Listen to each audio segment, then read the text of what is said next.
तो आजकल एक ट्रेंड चला है। ट्रेंड ये है कि किसी को कैसे चूना लगाया जाए। दिग्विजय सिंह इसका शिकार हुए हैं। दिग्विजय सिंह को करोड़ों रुपए का चूना लगा है। अब खबर विस्तार से सुनिएगा, क्योंकि यह खबर आप लोगों के लिए भी महत्वपूर्ण हो सकती है, क्योंकि जमीन जायदाद तो सभी के घर में है और जिन घरों में जमीन जायदाद है उनके साथ किस तरीके से धोखाधड़ी हो सकती है, मध्य प्रदेश के पूर्व मुख्यमंत्री दिग्विजय सिंह के साथ हुए इस घटनाक्रम से आप समझ सकते हैं। दरअसल ये जो पूरा मामला है, ये उत्तर प्रदेश के अंबेडकर नगर का मामला है। अंबेडकर नगर में एक गांव है केवतली गांव, ये आलापुर तहसील में आता है। अब इस केवतली गांव में दिग्विजय सिंह की करोड़ों रुपए की जमीन थी। उसकी कीमत करोड़ों रुपए में बताई जा रही है कि दिग्विजय सिंह की करोड़ों रुपए की जमीन जो है उत्तर प्रदेश के अंबेडकर नगर के आलापुर तहसील के केवतली गांव में उनकी जमीन थी। और इस जमीन की देखरेख जो है अनिल यादव नाम के एक युवक करते थे। अब अनिल यादव नाम के इस युवक की नजर उस जमीन पर पड़ी तो अनिल यादव देखते हैं कि इस पर तो निर्माण कार्य चल रहा है। यह निर्माण कार्य की अनुमति किसने दी, इस पर निर्माण कार्य क्यों चल रहा है, यह जमीन तो दिग्विजय सिंह के नाम की जमीन है। अब दिग्विजय सिंह के नाम की जमीन कैसे है? दरअसल ये जमीन उनकी मां के नाम पर थी और दिग्विजय सिंह की माताराम का जब निधन हुआ तो जमीन जो है दिग्विजय सिंह के नाम हुई।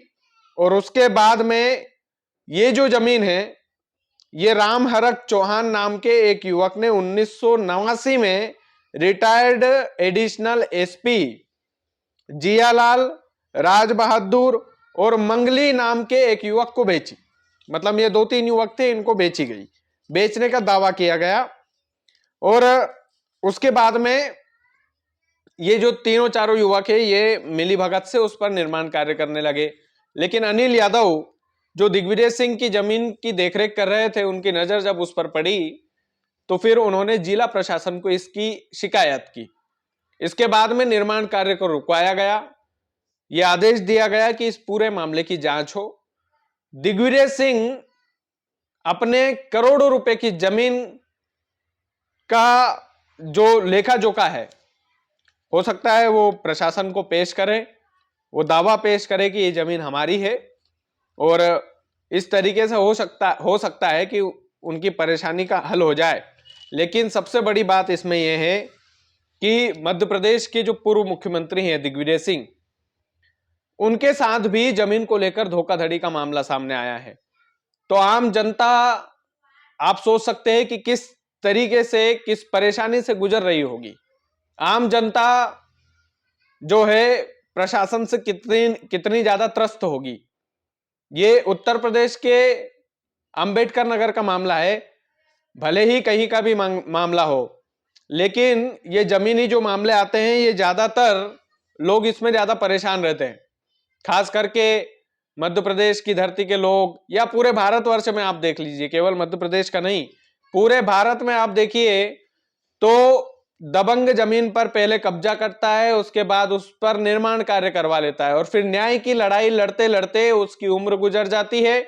और उसके बाद भी कई केसेस तो ऐसे हैं कि भैया न्याय मिल नहीं पाता है। आदमी ऊपर निकल लिया केस लड़ते लड़ते, लेकिन न्याय नहीं मिला। वो ये साबित नहीं कर पाए जीते जी कि ये मेरी जमीन है। अब दिग्विजय सिंह तो ऐसा है कि बड़े आदमी है, पूर्व मुख्यमंत्री हैं, उनके पास वकील लोग भी हैं, सारी चीजें फुल व्यवस्था है।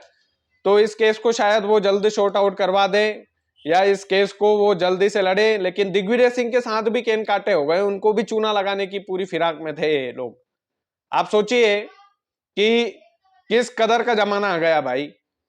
तो ये तमाम सारी चीजें हैं। इस खबर को बनाने का मेरा एक ही मकसद ये है कि जब दिग्विजय सिंह को चूना लग सकता है बॉस, दिग्विजय सिंह जमीनी विवाद के मामले में फंस सकते हैं, जमीनी मामले में पढ़ सकते हैं, तो फिर आम जनता का क्या हाल होगा। बाकी आप वीडियो को ज्यादा से ज्यादा शेयर कीजिएगा। चैनल यदि आपने सब्सक्राइब नहीं किया है तो प्लीज कर लीजिएगा। बहुत बहुत धन्यवाद।